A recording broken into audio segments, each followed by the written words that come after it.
এটা আমাদেরই জমি, আর এই সময় আমার জমিতেও যে রোগটা দেখা যাচ্ছে এই রোগটা নিয়ে আপনারাও প্রায় চিন্তিত হয়ে রয়েছেন।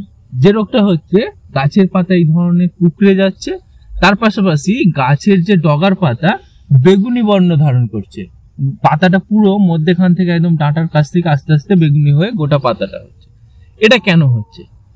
এই যে কুঁকড়ানো রোগটা, এটা হচ্ছে মাঝে মাঝে গরম পড়ছে, মাঝে মাঝে ঠান্ডা পড়ছে, যার কারণে পোকার আক্রমণ হচ্ছে, জাপ পোকা, থিপস এবং পাতা মরা যে পোকাগুলো হয় সেই পোকাগুলো অনেক সময় দেখবেন এই গাছেতে লেদা পোকারও দেখতে পাচ্ছেন এবং পাতাগুলোকে জোড়ো করে দিচ্ছে। এটা হচ্ছে পোকার কারণে হচ্ছে। আর গাছের পাতা এটার কারণ হচ্ছে আমরা এই যে সেচ দিচ্ছি, এর ফলে কি হচ্ছে মাটির যে টেম্পারেচারের আপ ডাউন হচ্ছে। এখন হঠাৎ করে ঠান্ডা, আজকের দিনেও ঠান্ডা ভালোই আছে, হাওয়া দিচ্ছে, আপনারা সেচ দিচ্ছেন, মাটির টেম্পারেচার কি হচ্ছে প্রায় 25 ডিগ্রির নিচে চলে যাচ্ছে।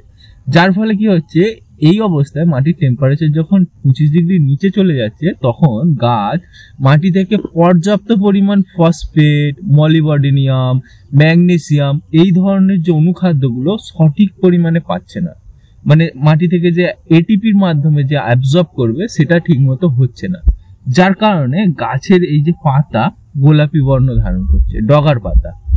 সেই জন্য আপনাদের যেটা করতে হবে, এই ধরনের পোকার আক্রমণের হাত থেকে গাছকে বাঁচাতে, এর পাশাপাশি এই বর্ণের হাত থেকে গাছকে বাঁচাতে আপনারা এসিফেক্স 90% যে পাওয়া যায়, অ্যাসিমিন, এসিফেক্স যেগুলো হয়ে থাকে, অ্যাসিমিন পাওয়া যায় হচ্ছে 75% ফর্মে, এটা সর্বত্র পাওয়া যায়, এটাকে আপনারা 30 গ্রাম নেবেন।